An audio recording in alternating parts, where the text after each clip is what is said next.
जंगल के दिल में एक अद्भुत दुनिया छिपी है।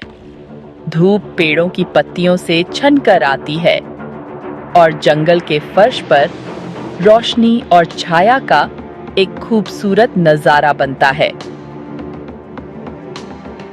हवा में जिंदगी का संगीत गूंजता है, कीड़ों की भनभनाहट, पक्षियों की चहचहाहट और पत्तों की सरसराहट।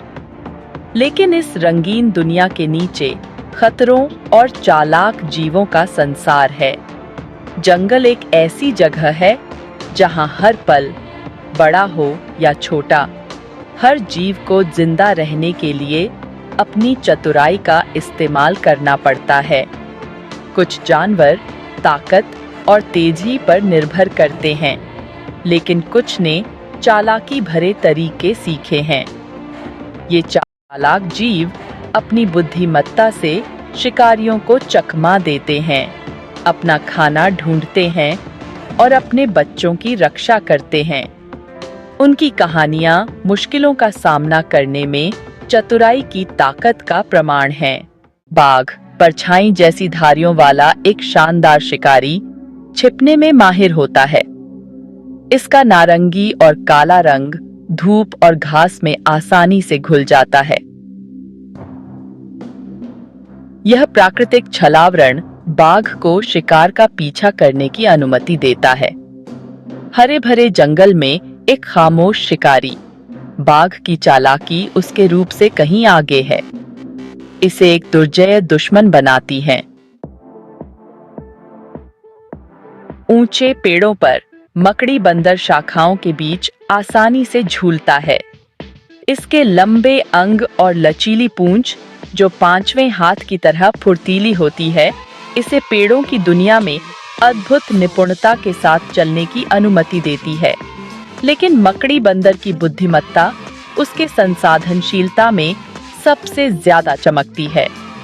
पेड़ों के तनों के भीतर छिपे स्वादिष्ट कीड़ों को निकालने की चुनौती का सामना करते समय मकड़ी बंदर उपकरण के उपयोग के लिए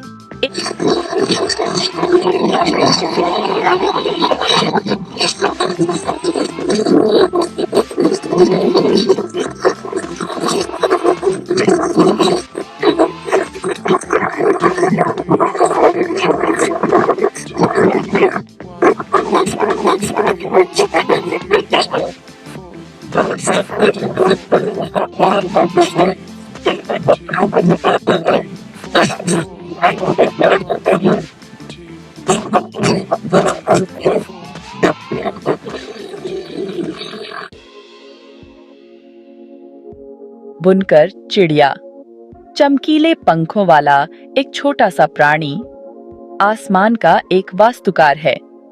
इसके घोंसले, शाखाओं से लटके हुए जटिल बुने हुए नमूने इसके जन्मजात इंजीनियरिंग कौशल का प्रमाण हैं। अपनी चोंच और पैरों को औजारों के रूप में उपयोग करते हुए बुनकर चिड़िया सावधानी से घास, पत्तियों और टहनियों के रेशों को इकट्ठा करती है। प्रत्येक रेशे को सावधानी पूर्वक आपस में जोड़ा जाता है, जिससे एक मजबूत और मौसम प्रतिरोधी संरचना का निर्माण होता है। घोंसले का प्रवेश द्वार, जो अक्सर सबसे नीचे स्थित होता है, शिकारियों के खिलाफ एक चतुर बाधा के रूप में कार्य करता है। यह सरल डिजाइन बुनकर चिड़िया की प्राकृतिक सामग्रियों का उपयोग करके अपने बच्चों के लिए एक सुरक्षित आश्रय बनाने की क्षमता को प्रदर्शित करता है। भाग 5, नाटक करना। जीवित रहने की दुनिया में धोखा एक शक्तिशाली उपकरण हो सकता है।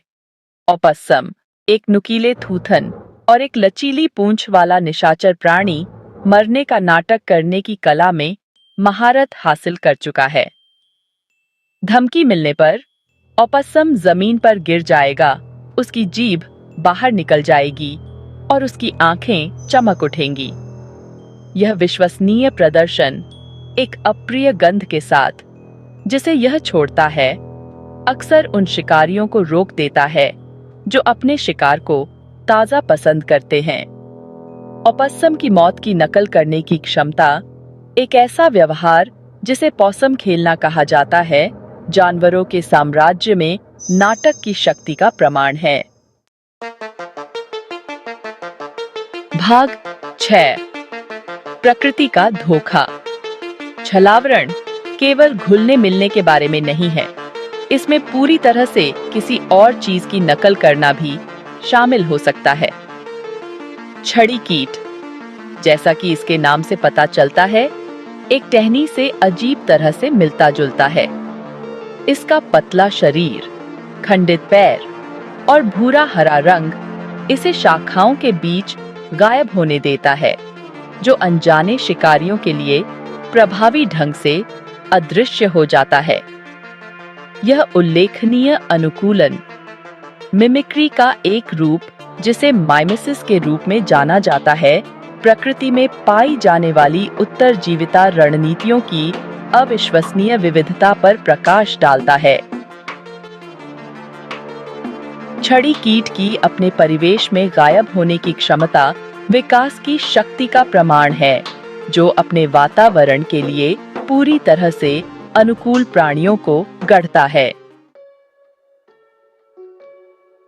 भाग 7। प्रतिस्पर्धा को मात देना। जंगल निरंतर प्रतिस्पर्धा का स्थान है। ड्रोंगो अपनी कलाबाजी उड़ाने और विशिष्ट पूंछ के लिए जाना जाता है, ने भोजन चुराने के लिए धोखे की कला में महारत हासिल की है। ड्रोंगो को मेरकैट्स की अलार्म कॉल की नकल करते हुए देखा गया है।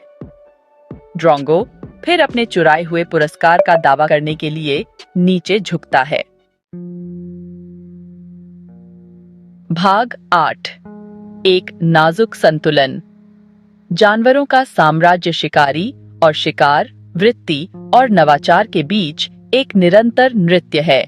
जंगली जानवरों का चालाक व्यवहार केवल छल के कार्य नहीं है। वे सहस्त्राब्दियों से सम्मानित आवश्यक उत्तरजीविता कौशल हैं। छलावरण और मिमिक्री से लेकर उपकरण के उपयोग और धोखे तक, ये अनुकूलन बड़े और छोटे प्राणियों की असाधारण बुद्धिमत्ता और संसाधनशीलता को उजागर करते हैं। जब हम जंगली जानवरों की चतुर युक्तियों पर अचंभा करते हैं, तो हम इस जटिल पारिस्थितिकी तंत्र में जीवन के नाजुक संतुलन के लिए गहरी प्रशंसा प्राप्त करते हैं। उनकी कहानियां हमें याद दिलाती हैं कि जंगल में जीवित रहना केवल ताकत के बारे में नहीं है, बल्कि चुनौतियों और अजूबों से भरी दुनिया में अनुकूलन, आगे बढ़ने और कामयाब होने की क्षमता के